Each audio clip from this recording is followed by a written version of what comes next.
Hi,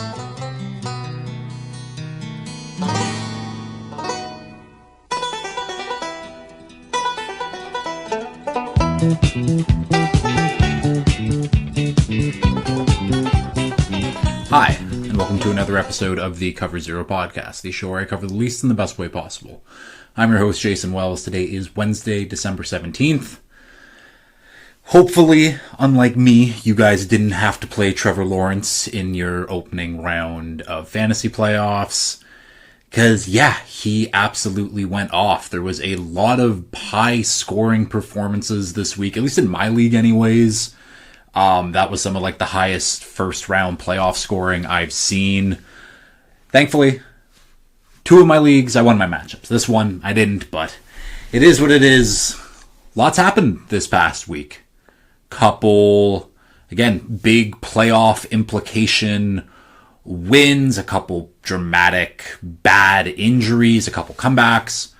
As always, a good week of football, but now the games are really starting to matter, and there's obviously a few teams that have been outdone awful for a while, and we could probably add a couple more teams to that list now too, but yeah, a lot to go over, and usually there's a college football or there's a draft. I've been pretty busy.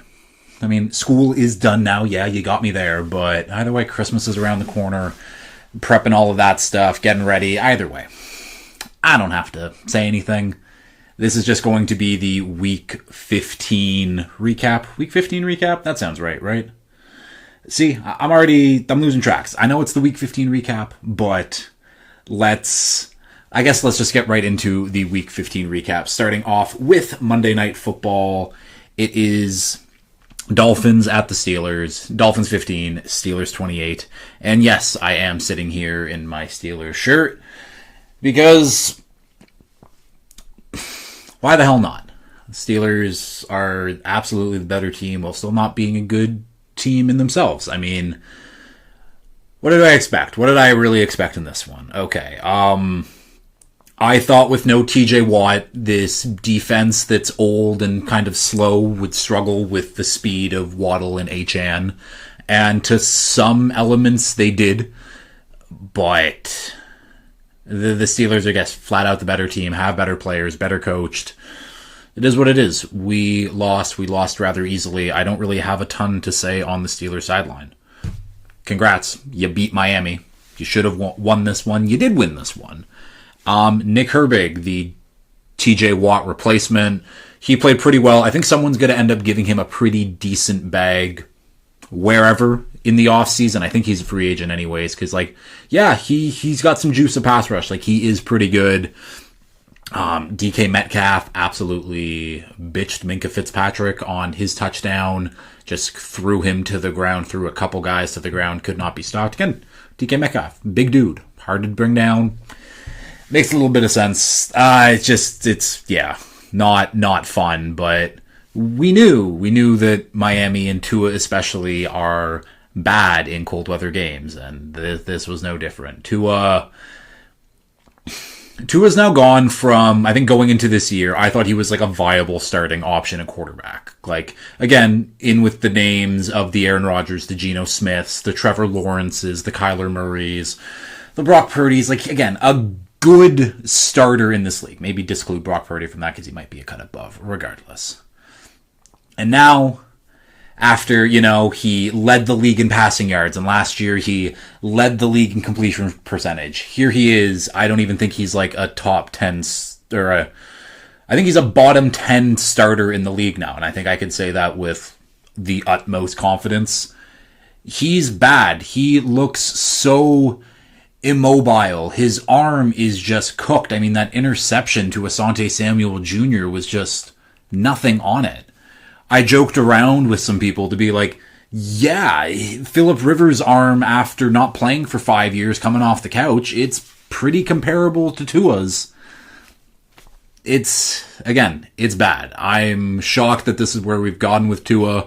I thought that he was at least a good starter. I didn't think we'd actually win anything with him while he's been the Dolphin, but I don't think he's the starting quarterback anymore. He's going to be on the team next year anyways, just because of his contract, but the year after that, we have an out. We'll definitely be taking that out. there needs to be competition brought in next year 100%. Mike McDaniel already said today he's not like, they're not closing the door on someone else starting, which, yeah, it makes sense. I don't care what he did in the fourth quarter. The first 3 quarters of that game were abysmal. The defense tried. They really did. But when your offense can't move the ball whatsoever, when Tua, again, every time he scrambles, it looks like, oh, but he's so slow. He literally can't move. He's just got no mobility. He's got no quickness. His arm strength already wasn't there. He's just flat out not a good quarterback anymore. And maybe he can, I don't know. He's just flat out not a good quarterback anymore. Anything else? Oh, if you started Darren Waller in fantasy and you were like, oh, you needed like a decent Darren Waller game to like win your matchup, you probably went to bed and were like, nope, I'm done. Season's cooked. And you woke up and Darren Waller went off. I think he finished with like 70 yards, 2 TDs. Shout out to Darren Waller. Keep doing your thing, I guess. But that's all I got for this game. Disappointing all around from the Dolphins. But again, another wasted around 500 season. Woohoo, so much fun. We'll keep going all the way back to Thursday Night Football now. Falcons 29, Bucks 28. Kyle Pitts is still a thing, and people should be reminded that Kyle Pitts is still a thing, and he absolutely went off in this game. 11 catches, 166 yards, 3 TDs. Lots of high-scoring fantasy matchups. Kyle Pitts was a big reason for some of them anyways. And Kyle Pitts is a free agent coming up this offseason. And I don't have like the numbers in front of me, but it was like something that's like most receiving yards by a tight end before turning 26th. And Kyle Pitts is currently 5th on that list with room to climb because he has until October 6th or something next year to before he turns 26. So he'll still be climbing on that list. He's had really productive seasons. He is just a super athlete. And I think now that he's matured a little bit, gotten comfortable with the NFL game around him, I think he's slowly ascending. And obviously he had 1,000 yards as a rookie, but he dropped off since then, but he's just slowly been tipping up, whatever. All this to say is Kyle Pitts has been good.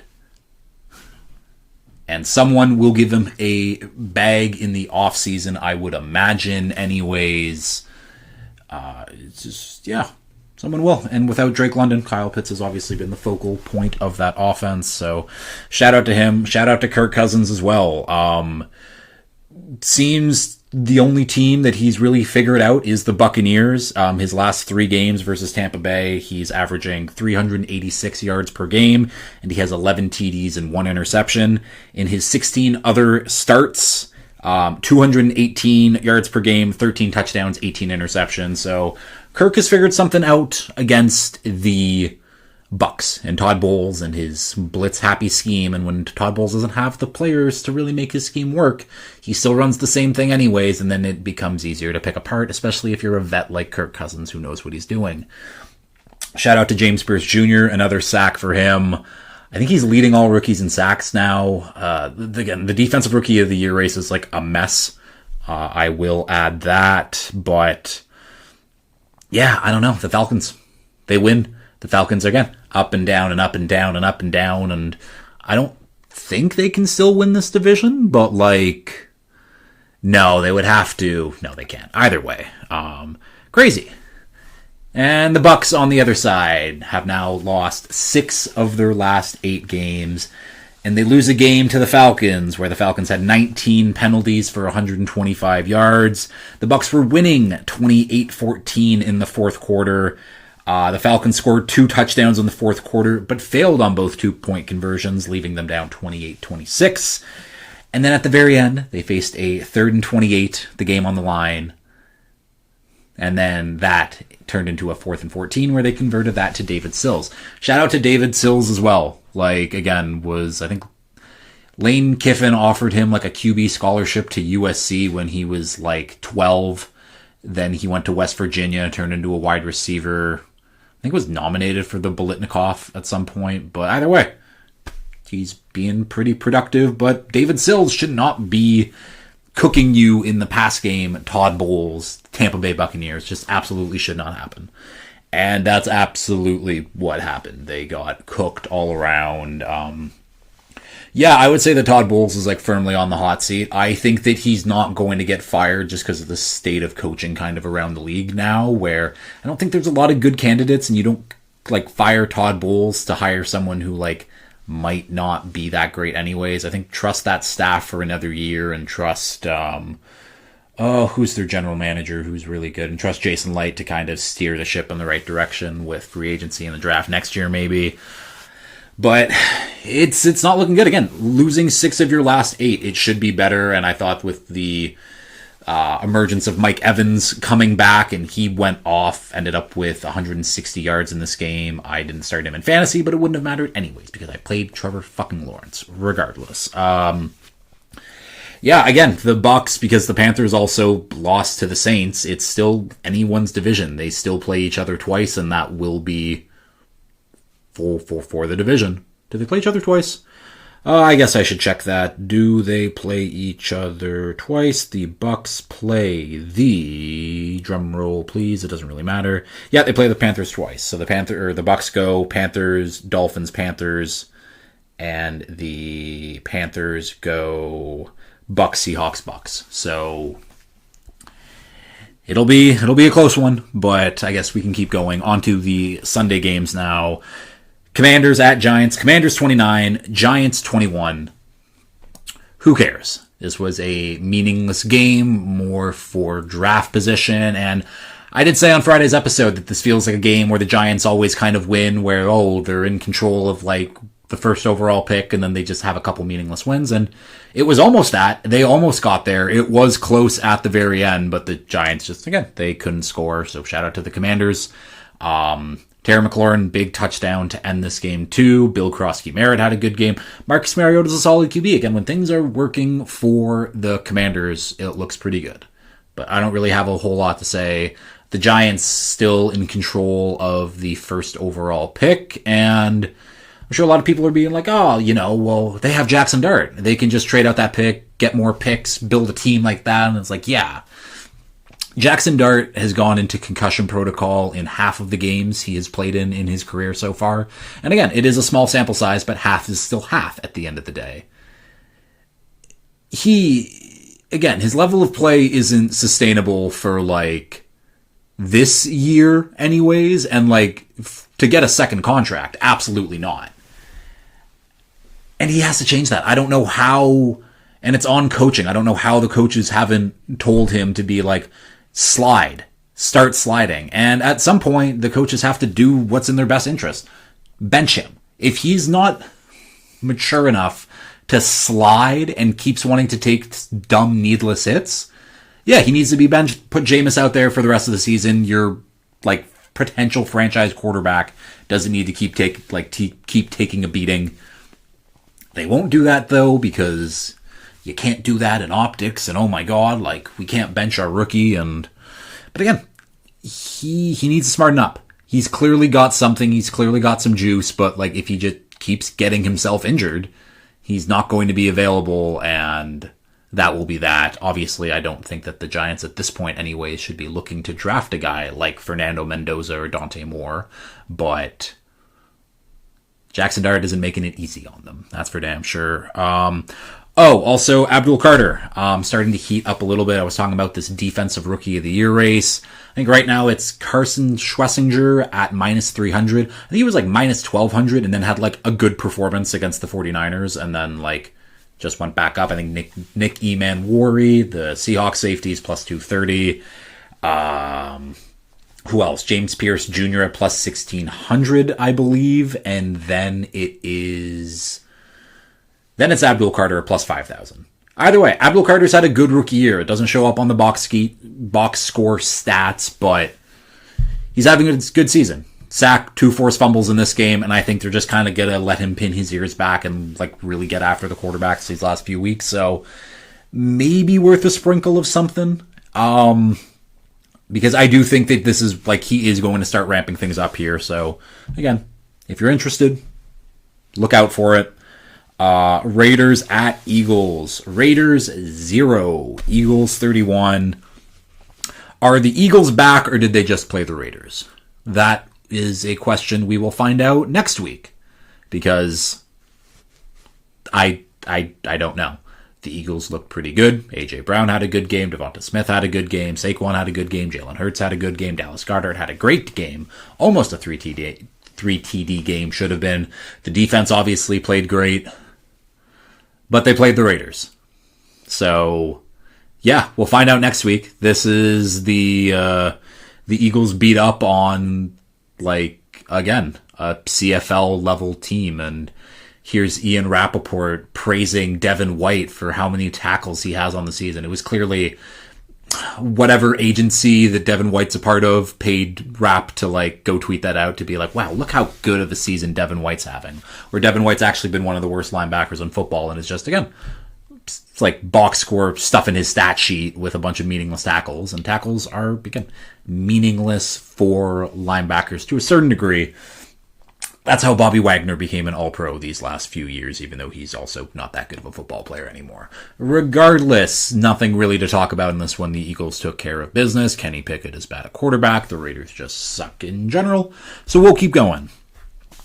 Browns at Bears. Browns 3, Bears 31. This game was cold as hell too, and the Bears whooped them. Caleb Williams, a couple really nice throws. I mean, that touchdown to DJ Moore in the end zone, I don't know how he got that ball to fit into that window, but he did. And that's what makes Caleb a special player. Again, it's the elusiveness in the pocket and all that stuff, but his arm talent is otherworldly. And I don't say that lightly. It is. Again, he needs to rein some things in. He's still working on that part of the game, adding some layering and touch to throws, things like that. But the talent is there. I'm excited to see the Bears offseason with a full year of Ben Johnson at the helm, seeing how Caleb develops maybe next year, because they'll still have the weapons and the offensive line. Things are looking great for the Bears. Jalen Johnson, interception, just stole it from Jerry Jeudy, was really a perfect ball from Shedeur, would have been a touchdown. And Jerry Jeudy just can't hold on to it, and Jalen Johnson just takes it right away. Yeah, this Bears secondary, it's getting a little bit better. I would, again, just think about it. I think the Bears secondary is pretty damn good now. But, and I guess last thing for the Bears, Rome Odunze, he has stress fractures in his foot, and he was held out at the very last minute. He re-aggravated it in practice, or re-aggravated it in warm-ups before this game. Maybe, stress fractures in the foot. It's disgustingly cold outside, cold and fractures. That's not something you would think that some trainer or doctor would realize that hey, it's this fucking cold outside. We should maybe not have him play this game, a game against the Browns that they're going to win anyways. And so he stays healthier and doesn't re-aggravate, because he re-aggravated his foot injury. And who know that, a stress fracture in the cold would re-aggravate that. But regardless, Browns on the other side. Myles Garrett now a half sack away from tying the record, a full sack away from getting it. And so he has played 437 pass snaps this year. Michael Strahan, who is currently tied with the record right now, played 130 more pass snaps than him the season he broke the record. And TJ Watt, who also has the record, played 181 more pass snaps. Myles Garrett is probably going to break this record and then shatter this record.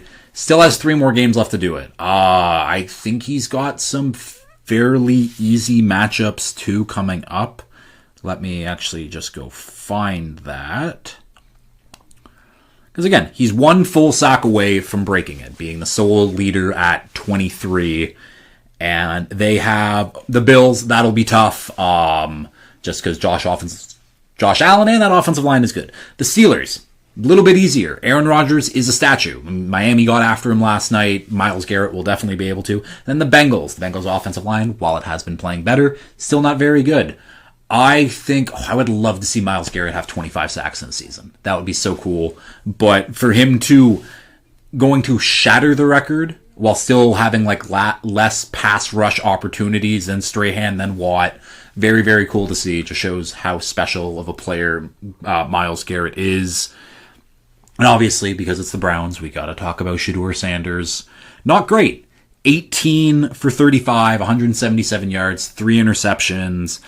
He did lead the team in rushing, though, with, I think, 24 yards. Not a good day for Quinshon Judkins, clearly. But I don't know. I think, again, there's the people who are like, oh, the Browns, and oh, they're sabotaging Shedeur, how could they? And then some people who just think like Shedeur is like the worst person to have ever existed, and those people are usually called racists. But I don't know. I think Shedeur can be like a pretty good NFL quarterback. I would like to see what he does behind an offensive line that isn't the Browns, with weapons that aren't Jerry Jeudy, who drops touchdowns and gives them right to Jalen Johnson. Again, I don't think he's a great quarterback or will ever be a great quarterback, but I do think that Shedeur can have like a 10-year career just being a backup and being good vibes. I think he could have a Jameis Winston type of career. That might be saying a lot. I think Jameis Winston's more talented than Shedeur. But regardless, if I was Andrew Berry next year, and obviously 3 more starts, and it could go really downhill in those 3 starts for Shedeur, but I don't know. I would bring in some other guy, I guess you have Dillon Gabriel, but I would bring in maybe a third quarterback and then like let the 3 of them duke it out. I wouldn't draft a quarterback unless they're in a position where Fernando Mendoza or Dante Moore just fall in their lap and they don't have to trade up. Then yeah, I would do that pick. But if they have to move assets to get one of those guys, I would just hold back. They're not ready for a quarterback yet. Let Shedeur maybe cook a little bit next year, build that offense, build that team in general, and then go after a quarterback in 2027. I know it's easier said than done, but those are my 2 cents on it anyways. Next game up here, Ravens at Bengals. Ravens 24, Bengals 0. If you just looked at the box score, you would think this was like a thorough ass kicking. Oh, the Ravens dominated them, and like, yeah, it was 24-0, but the Ravens did absolutely not dominate them. They only had the ball for 20 minutes of the 60. Derrick Henry only had 11 carries. Yes, he did have 100 yards, so he did have a good game. Lamar threw the ball 12 times, completed 8 of them, 150 yards, 2 passing touchdowns, and interception. Like, this was more about the Bengals being a bad team more than anything else, and we'll get to that in a little bit. But yeah, the Ravens won. They're still competing for the division. This Ravens team isn't good. This offense is especially not good. Again, there's players that I like and things that are good. Like, actually, I was going to say things that are good and they're not really good, but it's not the Ravens' year. As much as I would like it for it to be the Ravens' year, it's just flat out not the Ravens' year. I don't think they have the juice. This was not a good game. They won. Good. Was not a good game and did not sway me in any way to think any more highly of the Ravens. Does that make sense? I think it does. I don't know. It's just fine.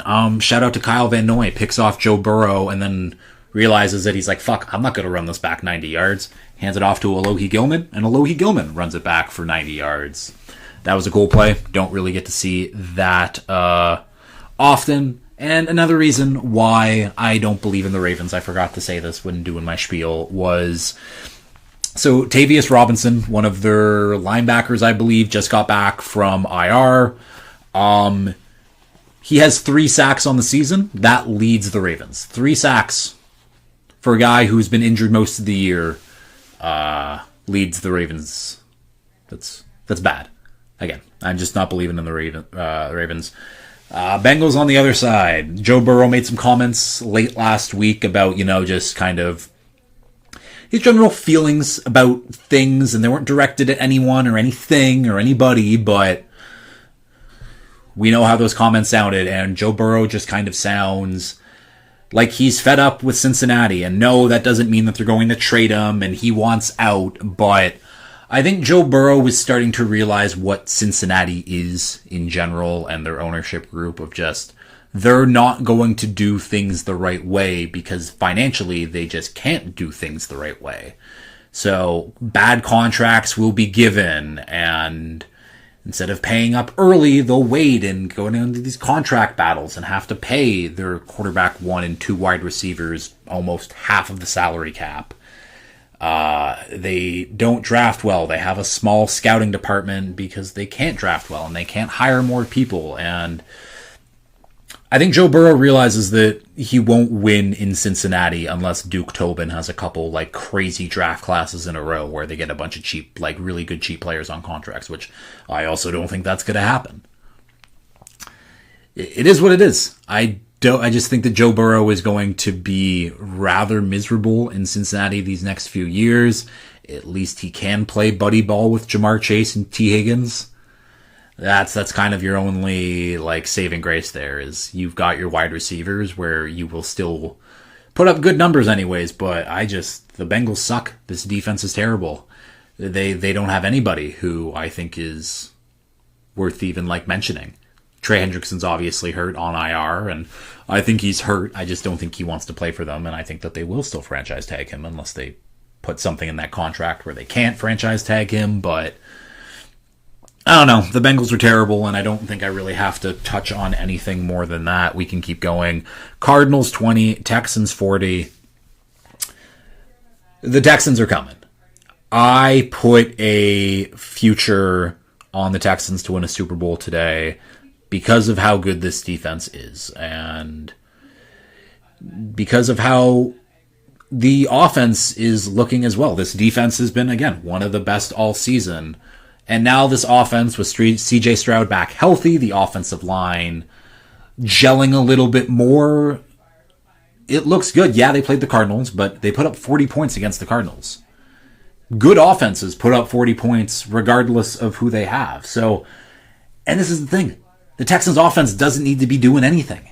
It just needs to be average. If they can score 20 points a game, there's a good chance the Texans are going to win. And when you have a defense that good, again, they're just the Texas version of the Denver Broncos, or maybe the Broncos are the Colorado version of the Houston Texans. Who's to say? I'm to say, I guess, but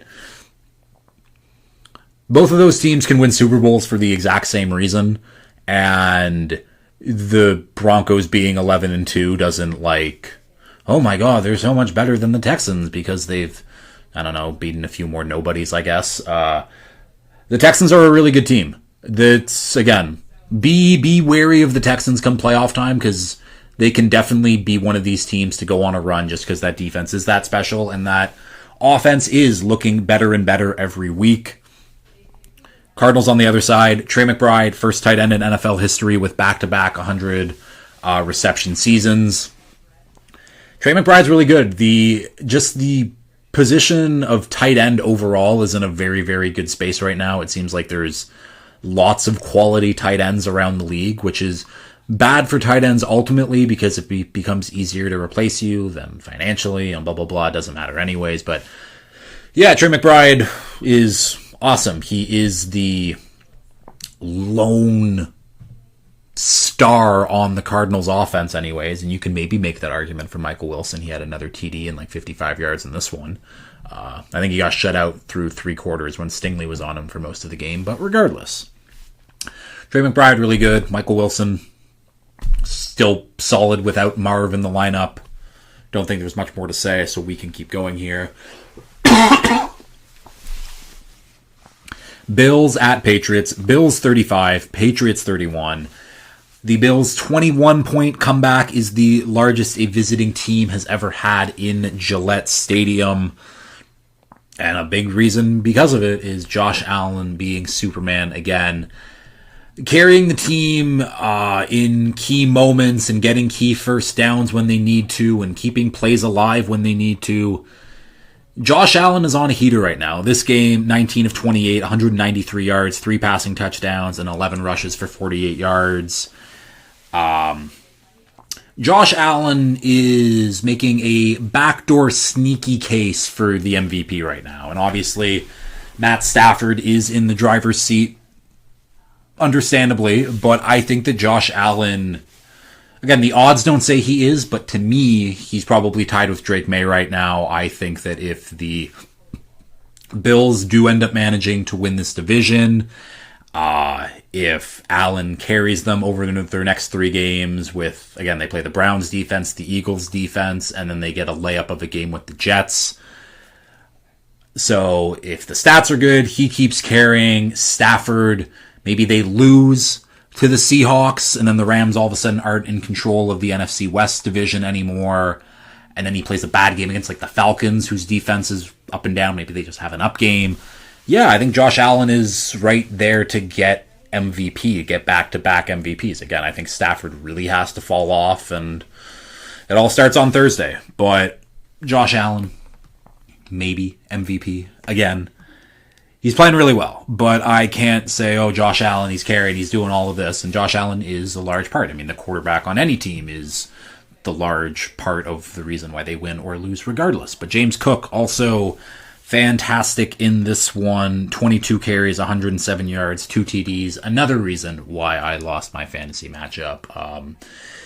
Yeah, Josh Allen, James Cook are really the only 2 working things on the Bills in general right now.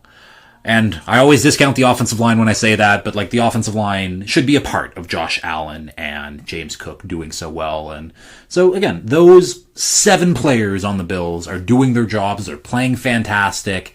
Everyone else, oh my God, they blow chunks. The receivers just don't have any juice. Khalil Shakir's, again, trying to be the number 1, but he's just not a number 1 and not a true number 1 in any sense. And the defense is just atrocious. Really, really, really bad. The run defense, especially the pass defense, actually held up relatively well. I was not kind of surprised, but like, good Bills defense. Again, they still let up 31 points, but the Bills defense in the second half played better. I think that, what was the score going into? Was it 24-14? 24-10? I think 24-10. Either way, they only held, the Patriots only scored 1 TD in the second half. It looked like things were getting out of hand, and the Bills, they come away, they win the game. They still have a chance at the division. The Patriots on the other side, I'm happy that they lost this one for obviously many reasons. I hate the Patriots, but I needed to see them lose a game. And when they started this game off, I was like, holy shit, they're kicking the shit out of them. And I'm like, I didn't think the Patriots were like on the level of a Rams type team. And if they're kicking the shit out of the Bills again, they just might be. Then the second half happened, thankfully, and I was like, oh, thank God, what I kind of thought about the Patriots and what concerned me about them came true. Their run defense bad, with no with no Milton Williams in the middle. That run defense has been one of the worst in the league.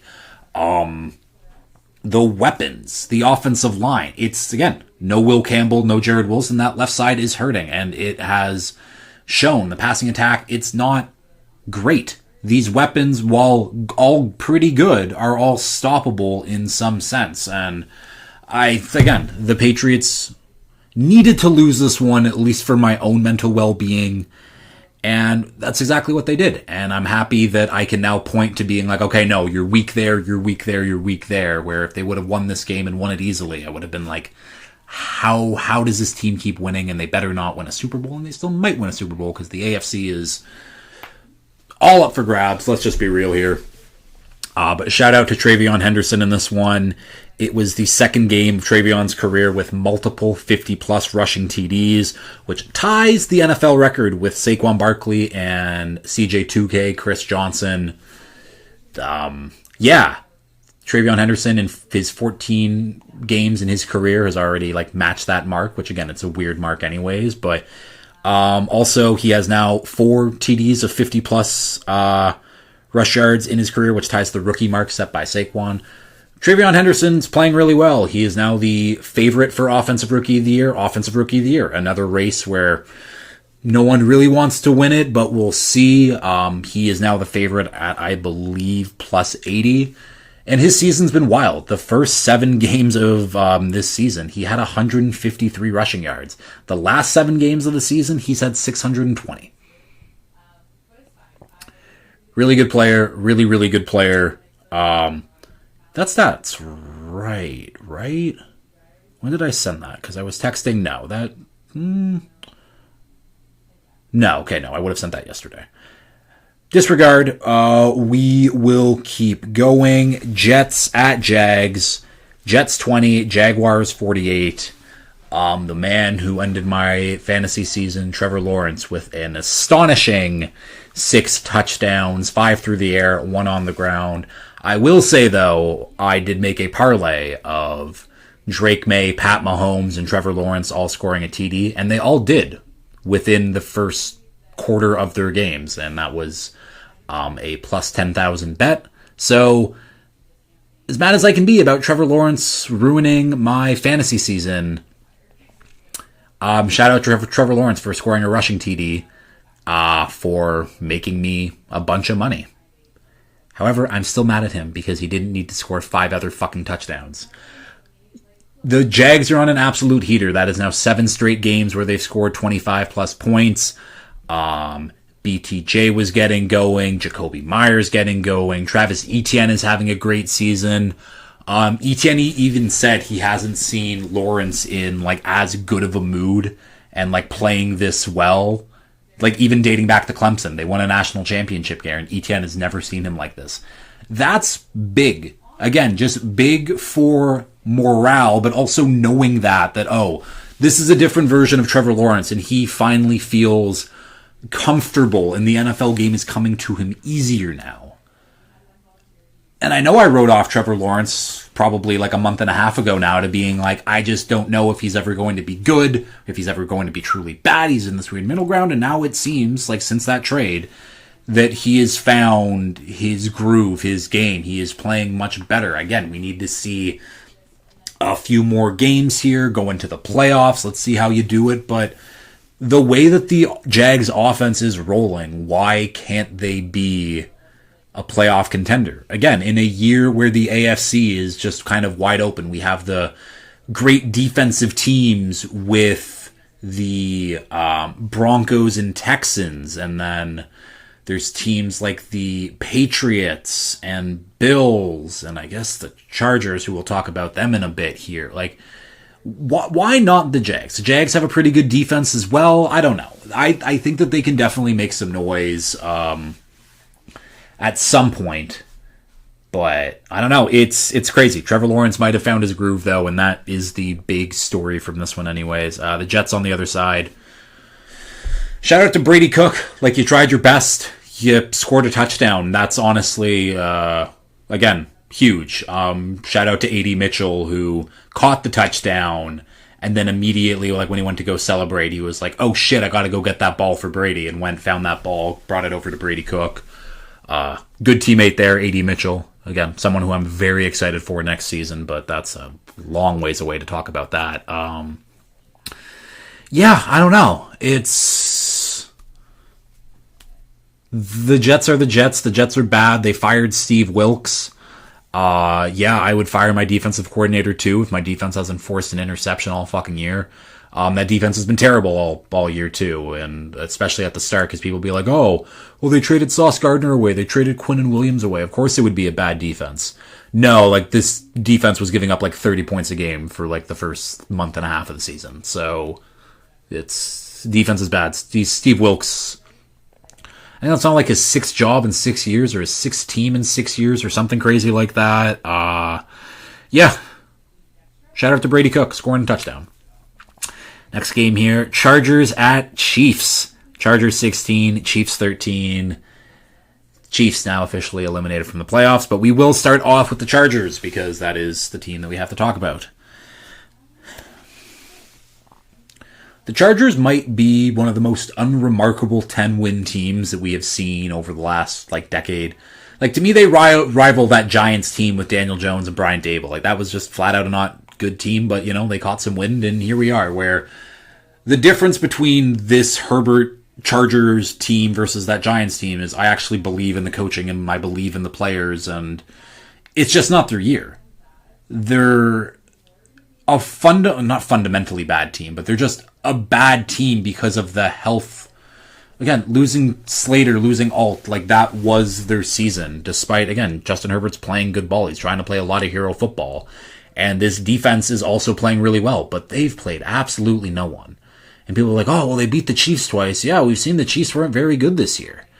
Like, they played them in Brazil. No Rashee Rice. Xavier Worthy gets dead immediately. Like, their best win of the season is week 3 against the Broncos. And, yeah, the Broncos are 11-2. That's, like, a really good win. And sure. Yeah, but you were also fully held. I don't know. There hasn't been a single thing that the Chargers have done this year that I've been like, wow, what a great team. They're fantastic. They're just unremarkable. I think that's just all I can say, and they're probably going to make the playoffs too. I thought that this was going to be a Chargers team where they lose to the Eagles and then they lose this week and then all of a sudden their playoff hopes are teetering, and they won those 2 games, and credit where credit's due. Like, credit to the coaching staff, credit to Harbaugh, credit to Jesse Minter, credit for Herbert for, again, trying everything he can to not, like, lose yards on sacks. I saw it was something like Herbert is tied for the most sacks in the NFL with Cam Ward and Geno Smith, but it's like the sack yards that they've taken are both like 350 plus, and Herbert's like 250. Like, he's trying. This team is just incapable of doing anything, and they're winning, but it's not pretty wins. It's not fun wins. It's not easy wins, but they're winning. And I guess that's what matters, but I think come playoff team, like, this is the only team in the AFC playoff picture right now that I'm like, this team sucks and is getting bounced first round. I think that everyone else has a chance except for the Chargers, so if you're playing the Chargers in the first round, you should consider yourself lucky because you should beat up on them. Let's just be real. Chiefs on the other side. The Chiefs missed the playoffs for the first time first time since 2014, and the first time since this podcast has started. Yeah. Crazy that we're here. Crazy that the Chiefs are, again, officially eliminated, but then they almost weren't, which is the funny thing. I mean, here at the end of the game, Pat Mahomes tears his ACL, also tears his LCL. Obviously, will he start next season? I have no idea, but he tears that. Gardner Minshew has them around, or the ball's already where they need to be. They're already close to field goal range, and Gardner just needs to get them a little closer, and he decides to throw up the ball, interception. That's the game. Because this game could have went to overtime. I think the Chiefs would have lost if the game went to overtime, because, again, Gardner Minshew just, like, isn't that dude, but ending your season on that absolutely stinks, and obviously I hope Pat Mahomes get her, but now the parallels between him and Tom Brady are crazy. Tom Brady also tore his ACL in his 7th season. Obviously, he did that before the season, but like Pat Mahomes, Tom Brady has never officially been... What was the stat? What was I going to do? What was the funny joke around stat? It was going to be like Tom Brady, Pat Mahomes has never officially been eliminated from the NFL playoffs while fully healthy, because he wasn't eliminated from the playoffs while he was fully healthy. They had a chance and they were going to go to overtime and probably win that game. Let's just, hypotheticals, obviously, but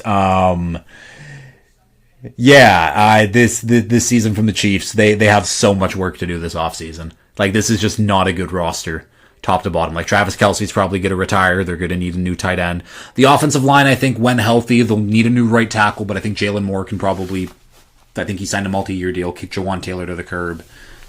If they can free up money from Jawan Taylor and Travis Kelce's contracts, suddenly looking a little bit better. They obviously need to add more juice to the defense. They're going to have a top 15 pick, though, more than likely. So that's good. There's lots of pass rushers they can add. They need a new running back. They need definitely a new receiver. Xavier Worthy is just not good. Thankfully, the Bills did not give them another Tyreek Hill. But yeah, Xavier Worthy is just not that guy. Rashee Rice is pretty good, but he keeps getting killed with passes.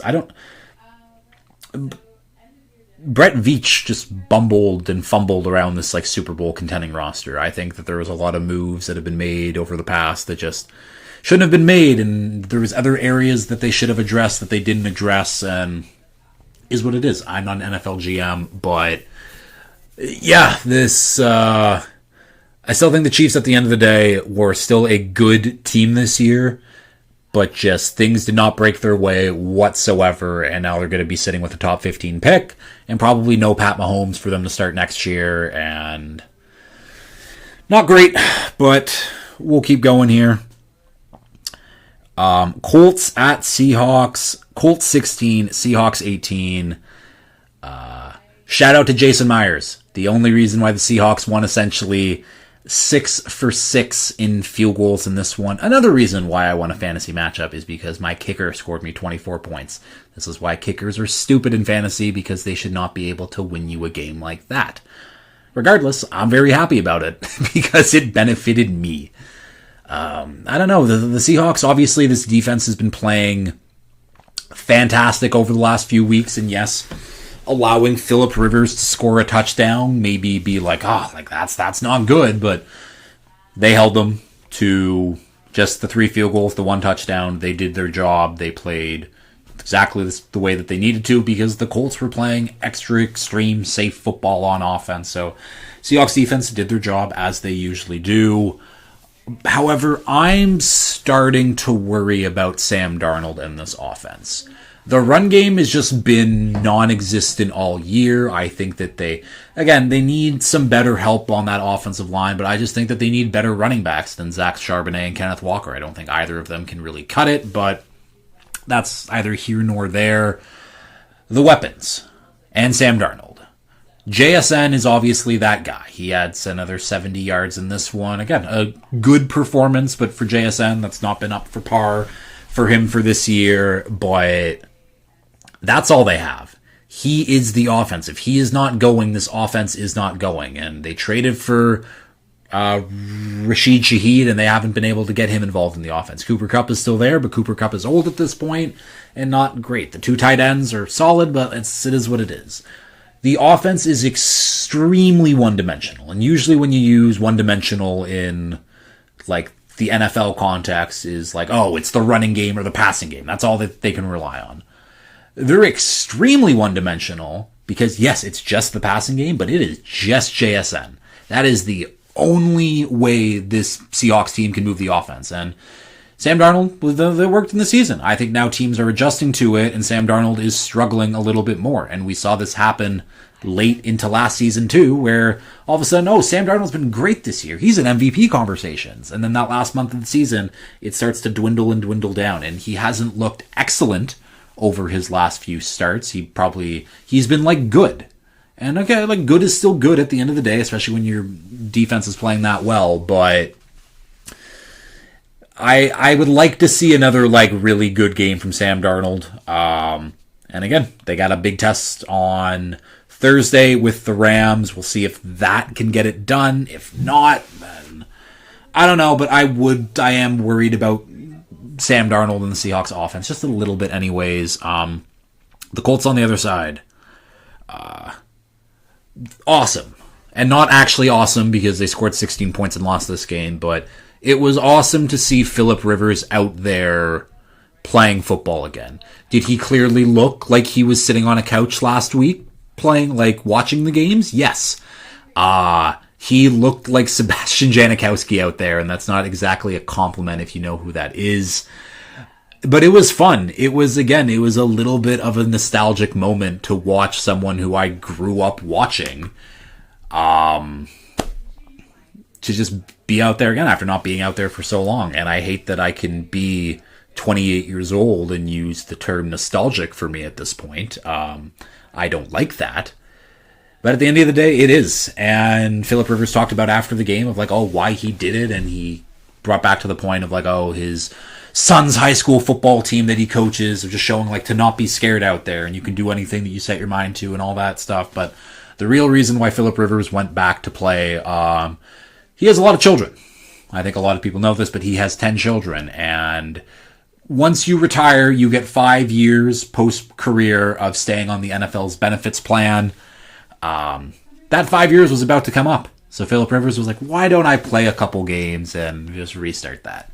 And yeah, healthcare is expensive in the States. I think someone broke it down where it essentially ends up being like $4,500 to $5,000 like per dependent. So like Philip Rivers getting his money worth absolutely for coming back and playing. Again, he wasn't great. His arm strength was almost non-existent. Again, he just looked like a guy coming off his couch who's 44 years old to go play quarterback again. But it was fun to see him out there. Shout out to the Colts defense, though. No Sauce Gardner, no Charvarius Ward, and they looked good. They held up their end of the bargain. They held the Seahawks to, again, they held them to 6 field goals. They still kicked 6 field goals. They still scored 6 times.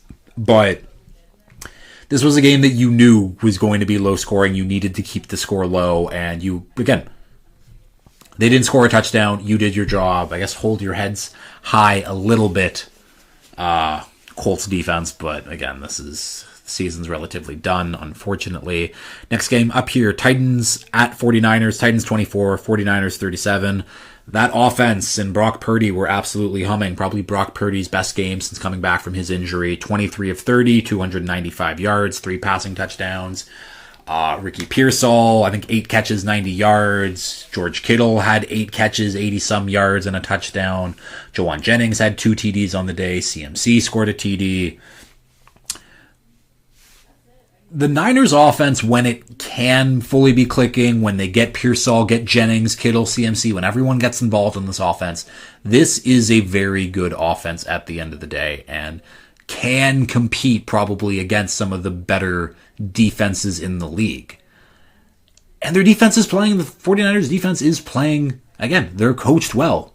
Kyle Shanahan, Bob Saleh, they're doing their parts, they're doing their jobs. But if this Niners team wants to go anywhere, far in the playoffs, make a run, this offense needs to carry them. And we'll see. I think these next few weeks for the Niners are still important, and they will be playing hard, obviously. But they'll need to score points. That offense will need to look like a fully cohesive, like, get off the tracks kind of thing. The 49ers offense train is coming. I don't know what I'm talking about. That was weird. But either way, 49ers offense looking good. It needs to continue to play good. Titans on the other side. Cam Ward is showing some things. And I said at the start of the year, that is all you want from Cam Ward this year, is to show something. And that's exactly what he's doing. He makes a couple throws a few times a game where you're just like, wow, how did he do out of that? How did he make that throw? A lot of cross-body stuff that usually doesn't work, but he's been making it work. And usually they get dropped by his receivers, but not when you have big Jeffrey Simmons out there in the end zone. Cam Ward scrambling around. It was clearly going to be a play to Jeffrey Simmons, and he was covered immediately. So Ward decides to scramble, and Jeffrey Simmons, being the savvy vet that he is, kind of goes towards the back of the end zone and then kind of cuts back across and just finds the empty space. Ward sees him, throws, touchdown, and Jeffrey Simmons now has his second career touchdown. One more than former first-round pick Treylon Burks, which that's just a funny stat. But yeah, I don't know. Cam Ward has shown stuff. And that's all you want from Cam Ward, is to just be like, I think you can be the guy if we have the guys in place. Unfortunately for the Titans, everything fucking sucks. But maybe Cam Ward is the guy, and that's something that you can maybe hang your hat on. Again, I'm throwing a lot of maybes in there because I'm still not sure about Cam Ward. And I wasn't pre-draft either, so this makes sense, but he's showing stuff, and that's something to be excited about, I guess. Packers at Broncos. Packers 26, Broncos 34. The good version of Bo Nix decided to come out to play, and that's why they won. Again, the stats looked good for Bo Nix. 23 of 34, 302 yards, 4 passing TDs. He was moving around in the pocket, making guys miss. Like, I'm very hard on Bo Nix. I know I'm very hard on Bo Nix. I still don't think he's a very good quarterback, even after games like this, because we saw there was also a couple dropped interceptions that don't show up on the box score. Anyways, but this is what Bo Nix can, do to your team as well, because he is smart. He is athletic enough to make guys mix. That's not, the biggest part of his game, but being a plus athlete at quarterback is still a huge thing. And Bo Nix is a plus athlete at quarterback. He's good. I just don't think he's ever good enough. But again, I mentioned it when I talked about the Texans. Bo Nix and this offense are absolutely good enough to win a Super Bowl because this defense is so fucking good. 2 interceptions for them in this one, another 3 sacks. They're keeping pace for maybe breaking that all-time sack mark set by the 84 Bears. Yeah, the Broncos are just a good team. Again, I don't think that the offense is any good. I've been waiting for the RJ Harvey takeover in the run game, and he's been pretty damn quiet the entire time. Them missing out on J.K. Dobbins absolutely hurts them. But yeah, when Bo Nix doesn't make a bunch of stupid mistakes, and he tried to, the Broncos can win games and win games rather easy. But again, it's the Broncos defense that is the driving force on this team. And yeah, them and the Texans, the exact same teams to me. Packers on the other side. Micah Parsons, torn ACL, out for the rest of the year. Obviously out probably for the start of next year too. There goes their season. I would love to sit here and be the Packers still have something. Their offense is explosive, and their offense is explosive. But without Micah Parsons, I just don't think that this defense is any good.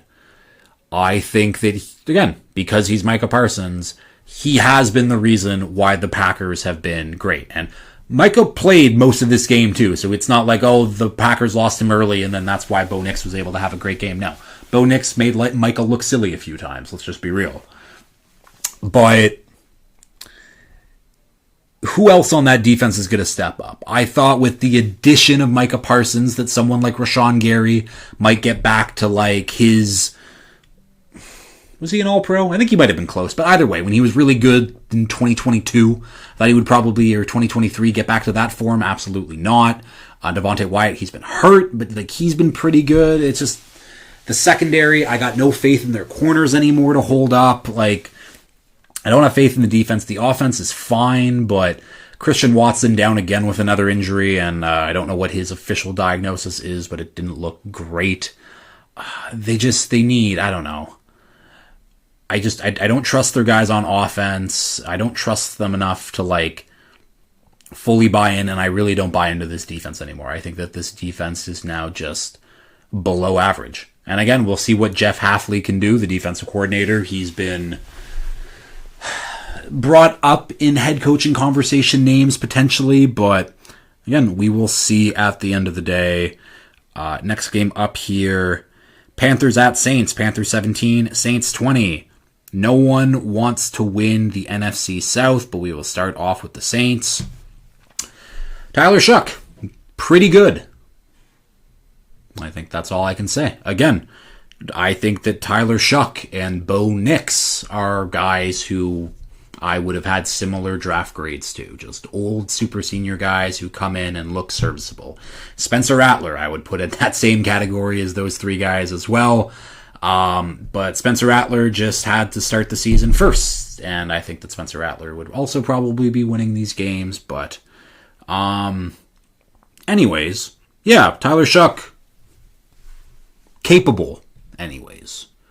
I don't think that's great for the Saints long term because him being capable means that, they might think that they have their franchise guy. But at least it means that they can keep him as the starter going into next year and they don't have to give up assets to go after a quarterback if they think they have the guy.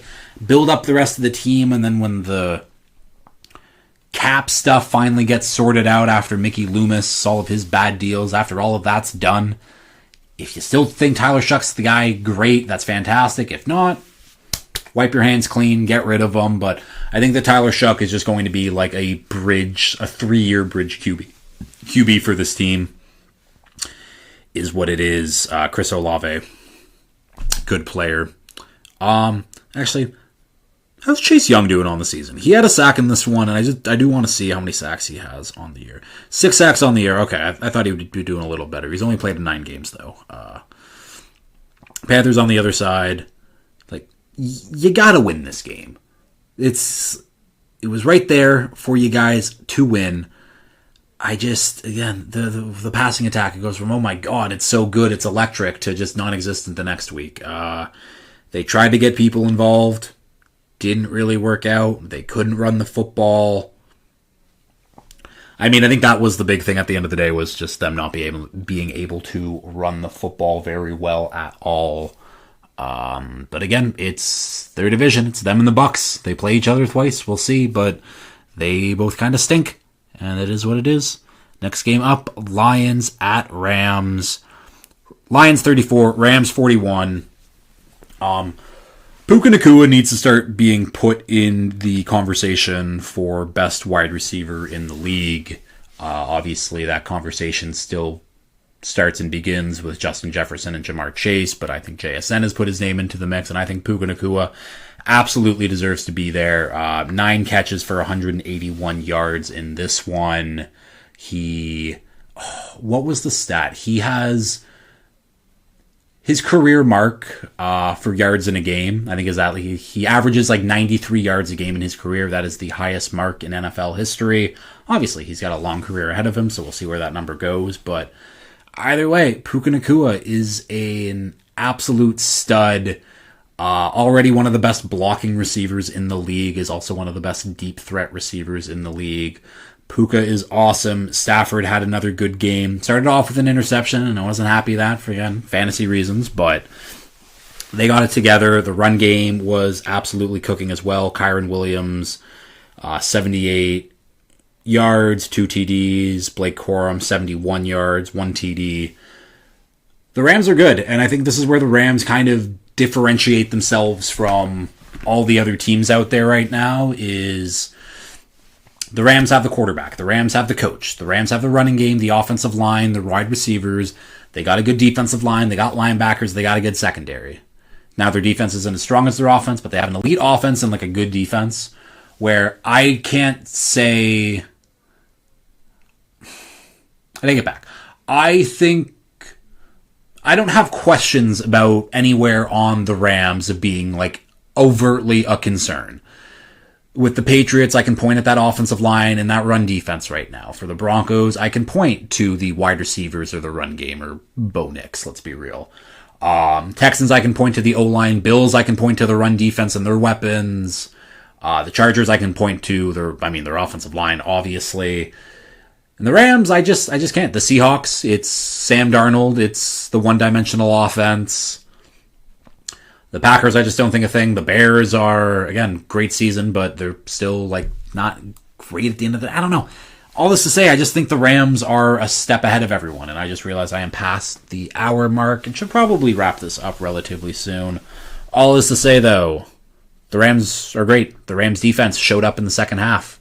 I think the Lions had 24 points in the first half, only managed to get 10. I think the Rams defense came out and they had 3 straight 3-and-outs against them. Again, and so second half adjustments by Chris Shula there. Rams are a great team. Lions on the other side, like, run game couldn't get going. Jahmyr Gibbs was a no-show, unfortunately, but Amon-Ra St. Brown, 13 catches, 164 yards, 2 TDs. He becomes the first player to start his career with 90-plus catches every single year. Shout out to Amon-Ra. Great player. The Lions defense, it's just nothing this year. And again, no Brian Branch, no Kirby Joseph when you lose like 2 of the best safeties in football, like on your back end. Of course, your defense is going to take a hit, but yeah, their defense is just bad yet again. The offense did take a step back. It's still a very good offense, but just not the Lions year in general. And yeah, a 10-win Lions team might miss the playoffs, which again, would be crazy, but not shocking at the end of the day. Again, the NFC is just so good. And then finally, last game up here, Vikings at Cowboys. Vikings 34, Cowboys 26. back-to-back good weeks from 9. Would you look at that? 15 to 24, 250 yards, 2 passing TDs, and an interception. We'll talk about that interception in a bit, but yeah, the Cowboys defense sucks. And like, they might have tricked people, and me included, for a couple weeks of like, maybe they could be like average. And no, they're still pretty damn bad. But TJ Hawkinson, Jordan Addison getting involved, Jalen Naylor getting involved, Justin Jefferson not getting involved still, but they're winning. They've won their last 2 games. Again, it's meaningless football for them at this point, but it's all in the hoping that JJ McCarthy looks like a potential franchise quarterback for them. And who knows at this point? I think it would give Vikings fans so much confidence in JJ McCarthy if he could just have one really good game with Justin Jefferson. Like Justin Jefferson has like 6 catches for 100 yards or something like that. Again, I don't know why Justin Jefferson just isn't getting like looks whatsoever. I don't know why Jordan Addison has become the favorite target, or TJ Hawkinson, but I mean, I can figure where TJ Hawkinson is because of checkdowns, but either way, the Vikings are playing decently well. The Vikings defense is still playing well. Yeah, shout out to them for winning this game. Cowboys on the other side, as good as this offense still is, it's still not great. Defense, obviously not great. Shout out to Quinnen Williams, though, getting the interception in this one. Quinnen Williams has more interceptions than the entire New York Jets team. How fun is that? Yeah, the Cowboys now officially eliminated from the playoffs too. No, I think it's like a less than 1% chance. I think they need to win out and the Eagles need to lose out, which possibility. It's not a possibility. Let's just be real here. Yeah, I don't know. The Cowboys are the Cowboys, and their offense has been good and their defense has been bad, and they'll figure it out. But I don't know. Them going into next year with all of their picks, I'm interested to see how they end up building this team, because I think going into next year, their offense will still be lethal. They should look back to bring George Pickens, but their offense will still be good. This defense needs to get better, and I think they have the building blocks to make it better. But that is your Week 15 recap. That'll be the episode. I am tired. I am maybe going to go finish an episode of Survivor, but really I'm just going to go edit this podcast, basically. So I will end it here. As always, if you have liked this, please like, share, retweet, subscribe, tell your friends, all that fun stuff. And until next time, peace.